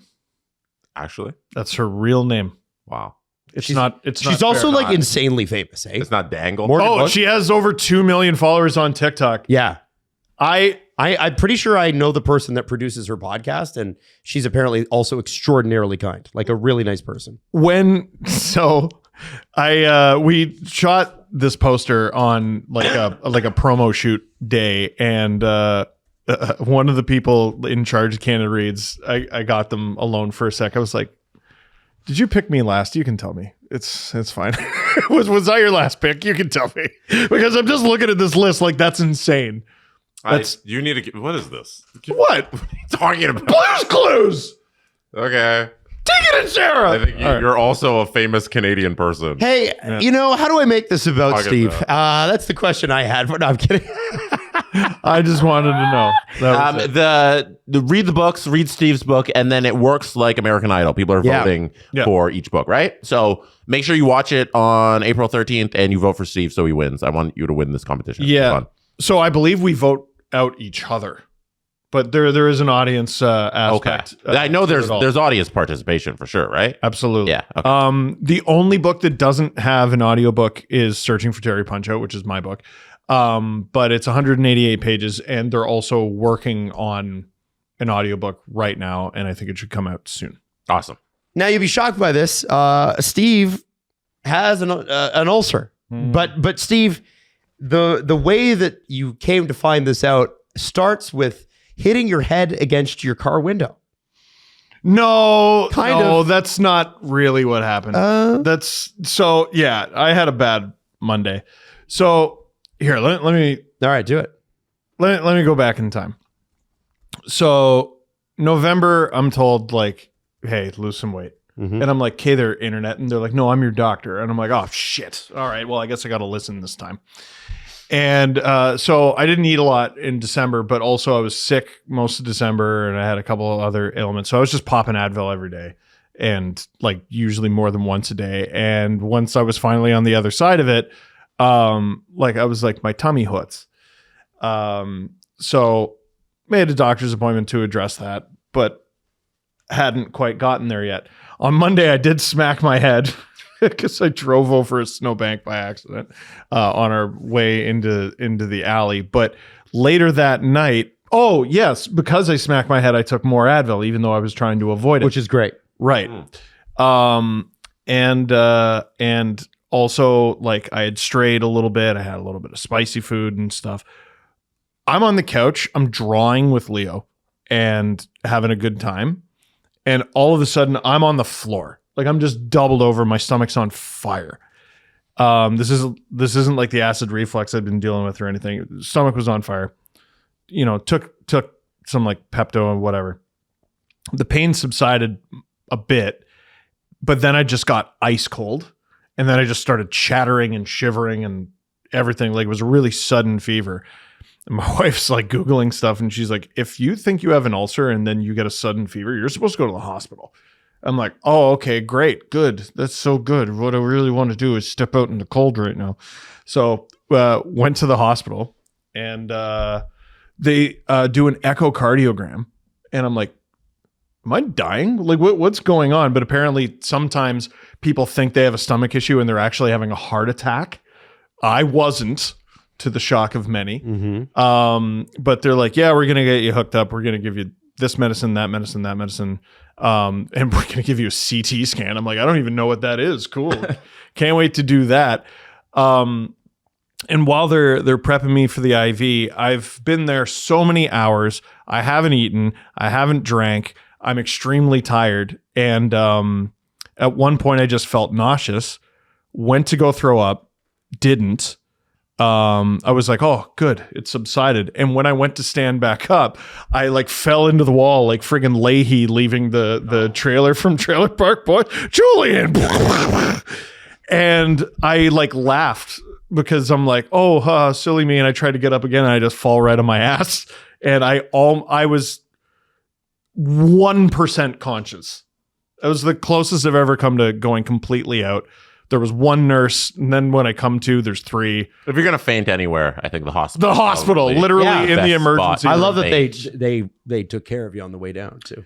They did, and like, oh, what's your name? What year is it? Where are you? All that stuff, and like, I was out of it enough that I don't remember what I said. I remember what I thought, but I don't remember. So one of the nurses is like 4'8", and I wanted to be like, I'm so sorry. You're so small. Like I don't mean to, you have to pick me up and I'm big and you're small and I'm sorry.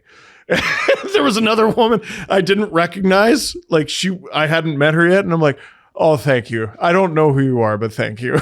Did you say these things? I don't think so. Okay. But I was thinking all of them. I would be like, who's this awkward man? I'm sure they get way worse than that. Oh, yeah. True. No, but I felt bad. I didn't want to be fussed over. I felt really bad. So anyway, they took care of me and everything, and it's probably an ulcer. I got to go do some other stuff, but they hooked me up with some You're medicine. unsure, right? You still have to do testing. Well, you need a scope, and you got to be out for a scope, and where they put the camera down your friggin' throat. Stoked for that. But on my way out, this guy in the emergency room goes, hey, you're Steve Dangle. And one of the nurses who helped me was like, are you famous? I was like, no, I make YouTube videos. And he goes, you make the best YouTube videos. Nice. And I shook his hand and I was like, this guy got me a blanket earlier. I feel really silly. Did you tell her that you're going to be on CBC Canada?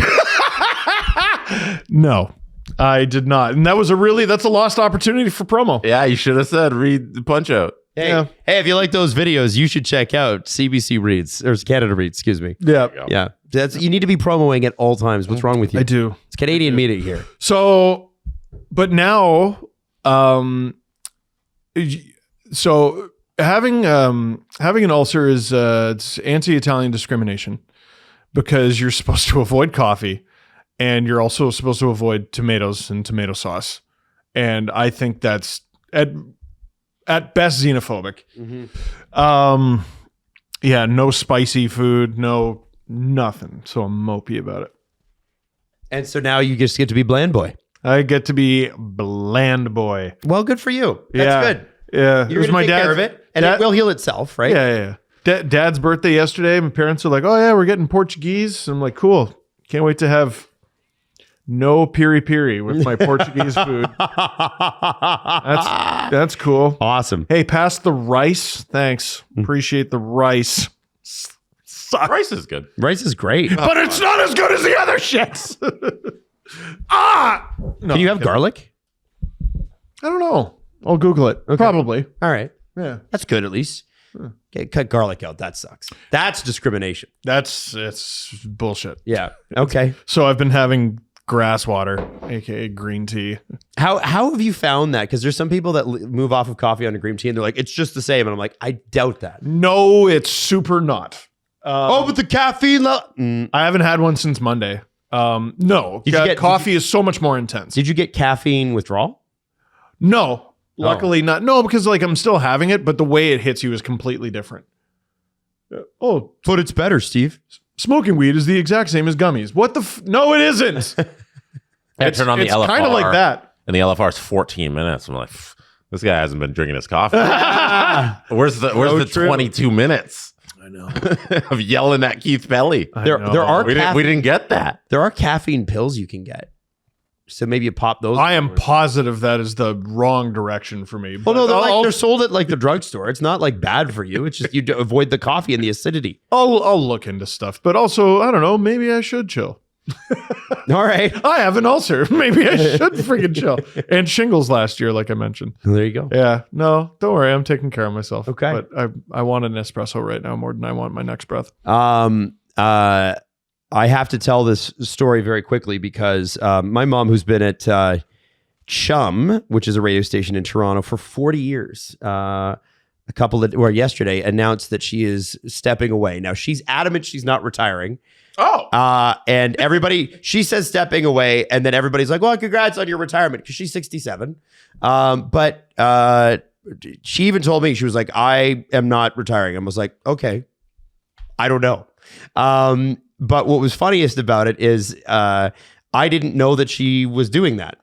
And yeah, so Justin said, hey, congrats. When's Marilyn joining SDPN? And then I said, well, funny story, she didn't tell me. And he's like, well, she told us, so that's embarrassing. No, but my mom has always taken non-disclosures very seriously. And she'd signed an NDA. And so she didn't tell me. And she didn't tell my wife. And tried to call me at 6:30 in the morning to let me know half an hour beforehand it was going to happen. Were you sleeping? And I was sleeping because I'd been up till 1 a.m. Because remember, you once you finish those streams, you can't go to sleep right away. You're too fired up. So I was sleep 6:30. Yeah. So I wake up at 7:30 and I'm like, why is there 4 missed calls from mom? Like I figured that they wanted me to talk about the Leafs or something. I'm like, all right. So I called her. I'm like, what's going on? And she's like, well, and then I was like, oh, okay. Wow. Are you okay? She's like, yeah. And she seemed like excited about it. So anyway, my mom stepped away and didn't tell me. And what's crazy about the fact that she didn't tell you is, hey, Marilyn, come on. The reaction all day yesterday when I told people that, they're like, you guys are talking, right? Yeah, are you guys okay? Adam's gone non-contact. Yeah. No, we're talking. It's all good. It was just something that was her decision. So anyway, long story short, she'll be stepping away. Big career, 40 years at one radio station in the same job is fucking insane. 40 years anywhere is insane. 40 years married, 40 years living in the same house is insane. 40 years at the same job is nigh on improbable. And the fact is that their ratings were good all the way through too. So I'm pretty damn proud of that fact for her. She joined in 1986. And that was 2 years before I was born. So the thing for me is that when she steps away officially this summer, these will be the first days of my life where she's never worked there. Wow. 40 years? Yeah, you're not 40. Not yet. Wow. Yeah. So, and I grew up like the old building. Like I grew up going to work with her, and like, you know, if we had to go in early, because we always did, I would sometimes take a nap during the morning show. I can remember sitting there. I would play, you know, I grew up with Roger Ashby, her former co-host's kid. And like at that time in the morning, basically the entire radio station was ours. Like there was nobody else there. So we would go and watch TV. And I remember going to get snacks from the vending machine and also being in that room. And it is what set me up for what I wanted to do here, because this show is a lot of what I kind of gleaned when I was a little kid, which is it's supposed to be fun. And the reason I wanted to go into radio is because they were always laughing. Mm-hmm. I was like, man, that sounds way more fun than what everybody else seems to be doing. So yeah, I mean, it was a big day, but the big day hasn't happened yet. Right, that'll come in the summer. Yeah, when she doesn't sign off but signs off. Yeah, I mean, I think there's going to be some time where because her husband's still working, my stepfather. So I think they're going, like we're going on a trip this summer with them, and then I would imagine that whatever it is she's going to do, because I actually do not know clearly, would be the next year. But I don't think it's going to be like, well, she's going back to morning radio. Like, I think it'll be something else. Mm-hmm. I just don't know what it's going to be. I don't know if the American listeners really grasp what Marilyn Dennis means to Canadian media. I just wanted to get some of the numbers right. So I was looking at the PR release again, and she did 34 years on television, including her 40 years simultaneously doing radio. Yep. And they had some awesome notes in there just about her entire career, in that when she joined the radio station that she started at in Idaho, she was the first female DJ ever at that station. At KRPL. And she was a revolutionary at her time. She eventually from there moved to like Calgary and did radio there. Mm-hmm. And CJ92. Did every job there at that Calgary station, and then became our equivalent to Oprah in terms of daytime television here in Canada, and did that for, like I said, 34 years. Yeah. And that show, highly rated, won every award you can win in Canada for television. And then her radio show, because of the importance of radio and the connection you build with people and audiences in radio, the way you don't do in some ways through television. She continued to do that the whole time, and built this cult following in Canada through both of those mediums. Yeah. And it's not just the people who love her from television. It's not just the people who love her from radio. It's for both. And then that combined into this incredible legacy that she has here in Canada and in media. It's incredible. And worth mentioning. Congrats to her. A good chunk of the start of this show was in her basement. Yep. I think you could make the argument that the formation of this show occurred in her house. Mm-hmm. So yeah, it's cool. And you know what's cool is that Jess and I got to work down the hall. Mm-hmm. Now COVID interrupted what should have been a much longer sort of stint doing that, because it was like we worked there a year, it was great, and then everybody went home and didn't come back for a couple of years. But we at least, some people never came back. Yeah, some people never came back, and in fact, it's true. But I look at that time as something that was really special, because we got to work dueling morning shows across the hall. Yeah, which was neat. And you still do, as of like 2 weeks ago, will go in and co-host that show with her. Yeah, I filled in for her 2 weeks ago. 2 weeks from now, I'm going to be running the board with her and her co-host David, and then I'm going to be hosting with her in June. And I think that'll be it for me after that, probably, in terms of filling in. But the fact is that I started my radio career there as an intern. So to be able to finish it out. How'd you get that job? You'd be shocked. I really hustled. He walked in with his resume and he said, I'm going to be the best decision you've ever made. I Gregory Campbelled it for sure. But no, is it Gregory Campbell? Who was the guy? No, Chuck Fletcher. My God. Who's this wunderkind, this 25-year-old AGM in Florida? How did he get there? Possibly get this job? He's so young. I forgot about that. Yeah. No, I knew some people, shockingly, but I never interned on her show. I interned on the evening show, and it was the morning show producer Tom Jokic that taught me how to run a radio board, and that was it. So yeah, like I never actually worked there at Chum full time. I was offered jobs there. I remember I was 22, and the program director, who's now her co-host, called me. He's like, "Adam, want to come work at Chum?" And I was like, David, I'll be honest with you. You guys talk like 30 seconds an hour. I don't think that's good for my development. And he's like, well, you'd be on the winning team and you'd make more money. And I still turned him down. And then he called my mom like 30 seconds later. And then she called me. She's like, were you just offered a job at Chum? And I said, yeah. And she's like, you're 22. She's like, and you turned it down? And I was like, yep. And she's like, okay, all right. You're an adult. You make your decisions. She was definitely a little disappointed. So it's funny how it all comes full circle. If you have a Samsung TV, they have a default like Samsung TV channel. It runs on your Samsung TV. And if you play it during the daytime, your mom's show is just running. Yeah, just all the time. Isn't that what we have behind Steve? That's our Marilyn Dennis TV show. There's a couple of them hanging around. There's your mom's show's on at Samsung TV. Yeah, 3 years later. Hilarious. Anyway, so that's what's happening. Steve's got an ulcer and my mom's retiring. Jesse, what about you? What do you have? What life news? The hockey's back and I'm happy. All right. Are you going to is the game on Saturday? Yeah, Saturday, Ottawa. So Steve's gonna be streaming that. I get to go back to the arena, eat the free pizza and the free popcorn. And if you're crazy enough to actually want to go see them in person, your job now is to take pictures of the press box, Jesse, and tweet them. I wonder how ticket sales will be for the Leafs. Well, okay. When was the last time we had a situation where I got ticket sales may be tanking? I meant to put this in the show earlier, but it'll be an Easter egg for the end. Do you know that you can pick up Leafs tickets at Costco now? What? Oh, like the Sens did? Yeah, but the thing is that used to never happen. But I think what's happening is Costco's buying the Leafs overstock, so the Leafs can still claim sellout, but it's now Costco selling some tickets, which that never happened. Wow. Never. I wonder if people are going to treat the Leafs the same way they treated the Sens for that. Because I thought that was a really smart thing to do to get more fans into the entire center. And people dumped on the Sens for some reason all over Twitter when those people were like, oh, look at Sens tickets in Costco. The franchise is folding, all that stuff. Are we going to see that same treatment for Leafs fans? Oh, if you can make fun of Leaf fans. I think I guess the answer is yes. No. People are going to do what they always do. Throw Leafs fans a bone.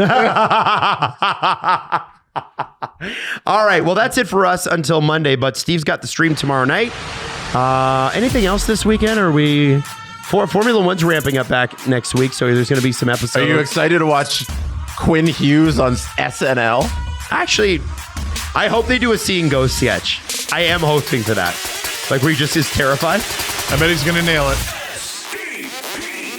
The Steve Dangle Podcast. Follow the guys on Twitter at Steve_Dangle, at Adam WYLDE, and at Jesse Blake. Connection complete.